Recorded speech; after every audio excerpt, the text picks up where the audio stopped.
ముఖ్యమంత్రిగా 5 సంవత్సరాలు పనిచేసిన వైఎస్ జగన్మోహన్ రెడ్డి శాసనసభ సభ్యుడిగా మాత్రమే మిగిలిపోయారని తెలుగుదేశం పార్టీ సభ్యులు వర్ల రామయ్య అన్నారు. నగరంలోని తెలుగుదేశం పార్టీ కార్యాలయంలో జరిగిన మీడియా సమావేశంలో ఆయన మాట్లాడుతూ 2024 ఎన్నికల ఫలితాలు వచ్చిన దగ్గర నుండే వైఎస్ జగన్మోహన్ రెడ్డికి మతి చెలించిపోయిన వ్యక్తిగా ఉండే ఏదో మాట్లాడాలని మాట్లాడుతున్నారని ఆయన అన్నారు. నదిలో కొట్టుకుపోయిన వ్యక్తి ఏది దొరికితే అది పట్టుకొని బయటకు వచ్చేందుకు ప్రయత్నం చేస్తారని, ఈయన కూడా ఇదే పరిస్థితిలో కొనసాగుతున్నాడని విమర్శించారు. సాక్షాత్తు తిరుమల స్వామి వారి ప్రసాద లడ్డు కల్తీ జరిగిందని సాక్ష్యాధారులతో ఉంటే ఇది రాజకీయ లబ్ది కోసం చేస్తున్నారని జగన్మోహన్ రెడ్డి మాట్లాడాడని ఆయన తీవ్రంగా ఖండించారు. నేను హైందవుడును అని చెప్పి జగన్మోహన్ రెడ్డి తిరుమలకి రావాలని ఆయన డిమాండ్ చేశారు. తిరుమల పవిత్రతను కాపాడడంలో గత ప్రభుత్వం 5 సంవత్సరాలు పూర్తిగా విఫలమైందని మండిపడ్డారు. కూటమి ప్రభుత్వంలోని పార్టీలలో చేరే విషయంపై కమిటీ చర్చించాలని ముఖ్యమంత్రి నారా చంద్రబాబు నాయుడుకి తాము కూడా సూచన చేశామని ఆయన వెల్లడించారు. 2029 ఎన్నికల్లో కూడా కూటమి ప్రభుత్వం ప్రపంచం ముందుకు సాగుతుందని ధీమా వ్యక్తం చేశారు. ఈ సమావేశంలో రాష్ట్ర తెలుగు రైతు అధ్యక్షులు మారెడ్డి శ్రీనివాసరెడ్డి, తెలుగుదేశం పార్టీ నాయకులు హగ్గయ్యరాజు తదితరులు పాల్గొన్నారు. జగన్మోహన్ రెడ్డి గారు ఈ రాష్ట్రానికి 5 సంవత్సరాలు మొన్నటి వరకు ముఖ్యమంత్రిగా పనిచేసిన వ్యక్తి. ఈనాడు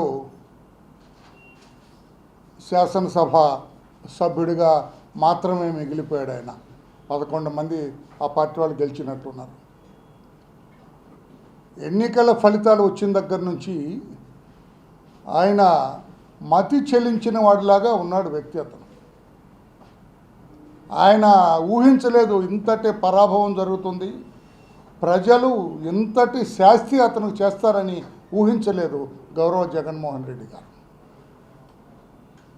ఒక రకంగా చెప్పాలంటే నదిలో కొట్టుకొని పోయే వ్యక్తి తన ప్రాణాలను రక్షించుకోవటం కోసం ఏది కనపడుతుంది, ఆకు కనపడినా, చెట్టు కనపడినా, చెట్టు కొమ్మ కనపడినా వాటిని ఆసరాగా తీసుకొని ప్రాణాలు రక్షించుకోవాలని ప్రయత్నం చేస్తాడు నదిలో కొట్టుకుపోయే వ్యక్తి. ఈరోజు జగన్మోహన్ రెడ్డి గారి పరిస్థితి కూడా అట్లాగే ఉంది. ఏ అవకాశాన్ని వదలట్లేదు ఆయన. అది మంచి అవకాశమా చెడు అవకాశమా ఏదైనా సరే మరలా తన అధికారాన్ని తాను దక్కించుకోవటం కోసం, మరలా తాను అధికారంలోకి రావటం కోసం నానా కుప్పిగంతులు వేస్తూ ఉన్నాడు. పడరాని పాటలు పడుతున్నాడు. అనకూడదు కానీ నానా గడ్డి కరుస్తూ ఉన్నాడు జగన్మోహన్ రెడ్డి గారు. అందులో నానా గడ్డి కరుస్తూ ఉన్నాడు జగన్మోహన్ రెడ్డి గారు. అందులో భాగమే ఈ రోజున స్వామివారి ప్రసాదం లడ్డు కల్తీ జరిగిందని చెప్పి అందరూ కూడా సాక్ష్యాధారాలతో సహా జగన్మోహన్ రెడ్డి గారి హయాంలో వచ్చిన నెయ్యి ద్వారా కల్తీ జరిగిందని చెప్పి సాక్ష్యాధారాలతో సహా రికార్డెడ్ ఎవిడెన్స్ తోటి ప్రూవ్ అయింది. దానిని కూడా ఆయన తన రాజకీయానికి వాడుకోవాలని ప్రయత్నం చేస్తున్నారు. స్వామివారి దేవస్థానంలో జరిగే కార్యక్రమాన్ని రాజకీయంగా వాడుకోవటానికి ప్రయత్నం చేస్తున్నారు. ఎంతటి అపచారం చేస్తున్నాడో తనకు తెలియకుండానే తాను అపచారం చేస్తూ ఉన్నారు. చాలా బాధాకరమైన విషయం ఇది. ఎందుకు ఇలా చేస్తున్నాడో అతను ఏమిటి నాకు అప్పుడప్పుడు అనిపిస్తూ ఉంటుంది, ఇతనికి ఏమిటి ఈ మాత్రం అవగాహన లేదా? ఈ మాత్రం కూడా అవగాహన లేని మనిషి మన రాష్ట్రానికి 5 సంవత్సరాలు ముఖ్యమంత్రిగా పనిచేశాడా ఎలా అని అప్పుడప్పుడు నేను ప్రశ్నించుకుంటూ ఉంటాను ఇటువంటి వ్యవహారాలు చూచిన తర్వాత. ఈయనేమో సిబిఐ ఎంక్వైరీ చేయండి, ఏ ఎంక్వైరీకైనా వీఆర్ రెడీ అంటారు జగన్మోహన్ రెడ్డి గారు, ఆ పార్టీ అధ్యక్షుడు. కానీ అసలు వాడు ఎవరైతే అధికారికంగా ఆరోపణలు ఎదుర్కొంటున్నారో వైవి సుబ్బారెడ్డి, ఈ ఊరు అనుకుంటా, ఒంగోలే కదా ఆయన, ఈ ఊరే కదా, ఒంగోలే కదా అతను వైవి, అదే ఈ ప్రాంతం వాడే కదా వైవి సుబ్బారెడ్డి గారు. ఈ ఊరు వాడు, మనూరు వాడు, ఒంగోలు కదా. అతనేమో నా మీద ఏం ఎంక్వైరీ వద్దు హైకోర్టుకి వెళ్ళి బతులాడుతున్నాడు. సుప్రీంకోర్టు కూడా వెళ్ళినట్టున్నాడు. మళ్ళీ అతను హైకోర్టు లేదు, సరిగా ఏదో వచ్చేటట్టు లేదని has gone to the apex court of India, Delhi వెళ్తున్నాడు. నేను అడుగుతున్నా ఈ రోజున జగన్మోహన్ రెడ్డి గారిని, మీరేమో ఏ ఎంక్వైరీకైనా సిద్ధం అంటున్నారు, మీ వాడేమో నా మీద ఎంక్వైరీ వద్దు, ఎంక్వైరీ వేస్తే నేను అప్పనంగా దొరికిపోతాను, మన బతుకంతా బండారం అంతా బయటపడుతుంది, నాకు జైలు ప్రాప్తి అని అన్నట్లుగా ఆయన వ్యవహార శైలి ఉన్నది. ఇప్పటికి కూడా సిగ్గు తెచ్చుకొని దొంగకు తేలు కుట్టినట్లుగా మెదలకుండా ఉండవలసింది పోయి ఇంకా కుప్పిగంతులు రేపు ఎల్లుండో ఆయన ఏదో తిరుమలకు వెళ్తారట, ఏదో సంప్రోక్షణ జరుగుతూ ఉంది, ఇంకా 1-2 రోజులు సంప్రోక్షణ జరిగే కార్యక్రమం ఉంది, మరలా మీరెందుకు తిరుమలకి వెళ్ళి అపవిత్రం చేస్తారు అనకూడదు. కానీ మీ పాదం పెడితే అక్కడ అపవిత్రం అయిపోతుంది. ఇన్ని ఆరోపణలు ఎదుర్కొంటున్న మీరు స్వామివారి దేవాలయానికి వెళ్తే అపవిత్రం అయిపోతుంది. ఎందుకు అపవిత్రం అవుతుందంటే మనం విశ్లేషించుకోవాలి. స్వామివారి పట్ల అయ్యా జగన్మోహన్ రెడ్డి గారు మీరెప్పుడూ కూడా భక్తి భావాన్ని ప్రదర్శించలేదు. ఆయన పట్ల విశ్వాసాన్ని ప్రదర్శించినట్లుగా ఎక్కడా దాఖలాలు లేవు.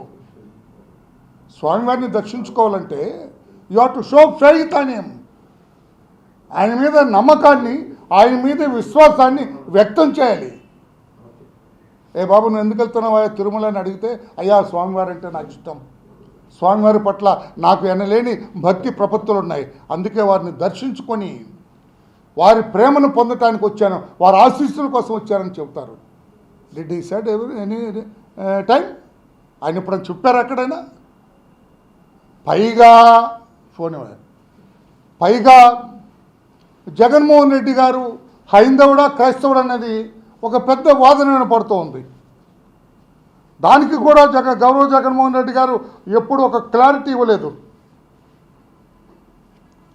జగన్మోహన్ రెడ్డి గారు నేను హైందవుణ్ణి అని చెప్పలేదు,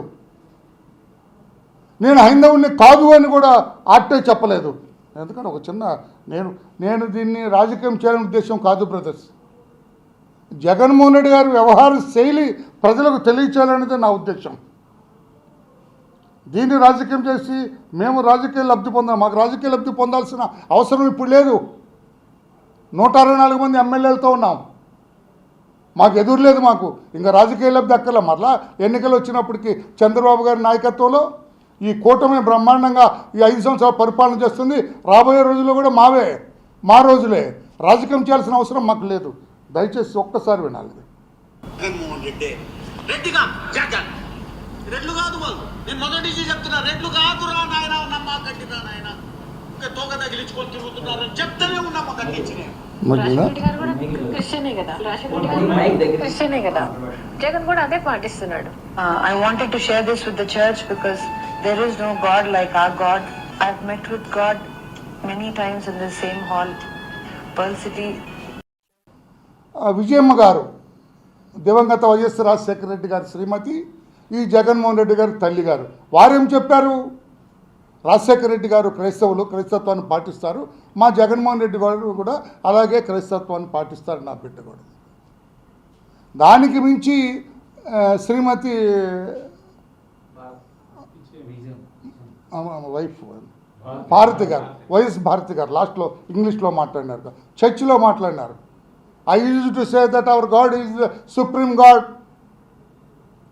nobody is equal to this God అన్నట్లుగా ఆమె మాట్లాడినారు. నేను ఏదో కంపేర్ చేద్దామని, ఏదో ఆ వారు గొప్ప వీరు గొప్ప అని చెప్పాలనేది కూడా నా ఉద్దేశం కాదు.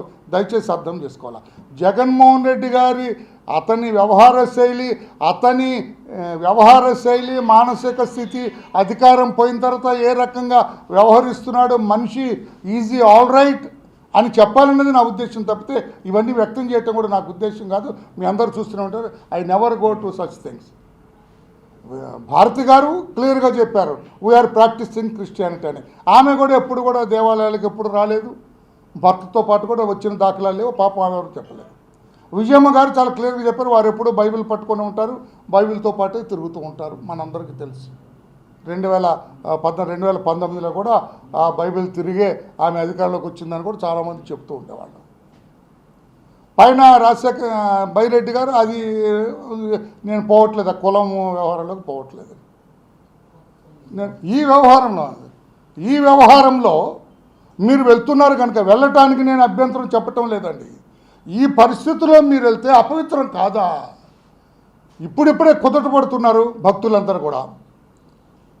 బ్రహ్మాండంగా వస్తున్నారు జనం, గతంలో కంటే ఎక్కువ వస్తున్నారు స్వామివారికి. ప్రపంచవ్యాప్తంగా స్వామివారికి భక్తులు ఉన్నారు.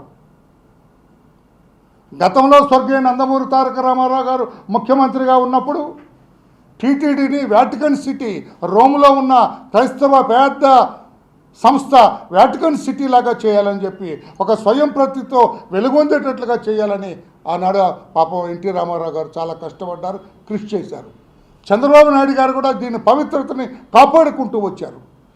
జగన్మోహన్ రెడ్డి గారు పవిత్రతను కాపాడటంలో ఘోరంగా విఫలమైనారు. I can say boldly. TTD ఆపద మొక్కులవాడు శ్రీ శ్రీ శ్రీ వెంకటేశ్వర స్వామి వారి దేవాలయ ప్రాశస్త్యాన్ని, పవిత్రతను కాపాడటంలో ఘోరంగా విఫలమైనారు జగన్మోహన్ రెడ్డి గారు అని మాత్రం నేను చెప్పగలను.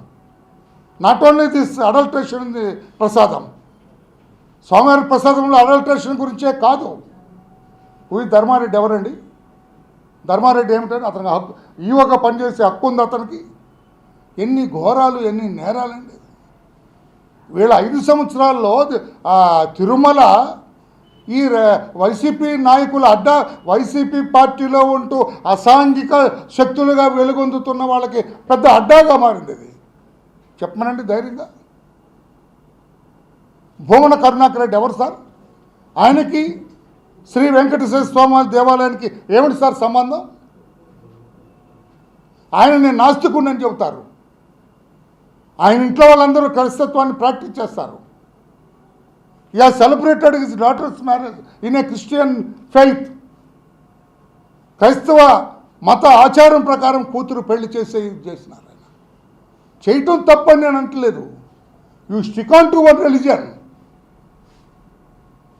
Whenever you. ఇప్పుడు జగన్మోహన్ రెడ్డి గారు కూడా పద్ధతులు పాటించేవాడైతే వెళ్ళటం తప్పు కాదు, స్వామివారి దగ్గరికి రావటం తప్పు కాదు. ఒక డిక్లరేషన్వి,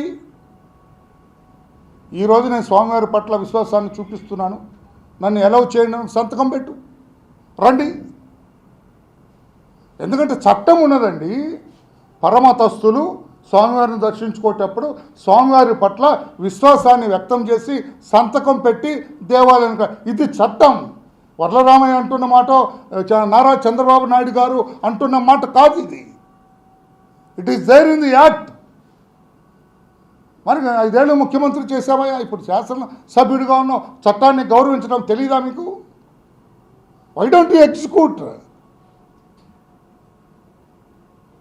ఏ certificate of faith towards Lord Shri Venkateswara? ఎందుకు చెయ్యరు మీరు అంటున్నాను. ఎందుకు స్వామివారి ఆలయంలో ఉన్న ఆచారాల్ని ధిక్కరిస్తున్నారు? ఏమిటా యాటిట్యూడ్, ఏమిటంత పొగరు అంటున్నాను నేను. లేకపోతే ఎందుకు హైందవ మతాచారాలని మీరు ఏమైనా కించపరచాలనే ఉద్దేశం ఉందా? Are you planning to do it? తప్పు అని చెప్పి తెలియజేస్తున్నా. మీరు రేపు వెళ్తే, వెళ్ళటాన్ని నేను తప్పు పట్టలేదు, మీరు వెళ్తే భక్తుల భావాలు కొంచెం దెబ్బతిన్నాయి కనుక దానికి కారణం మీరని భక్తులు భావిస్తున్నారు కనుక మీరు వెళ్తే అక్కడ ఇబ్బందికరమైన పరిస్థితులు వచ్చే అవకాశం కూడా ఉంది. ఇంకో రోజు వెళ్ళండి, ఈ బ్రహ్మోత్సవాలు అయిన తర్వాత వెళ్ళండి. ఇప్పుడే వెళ్ళండి.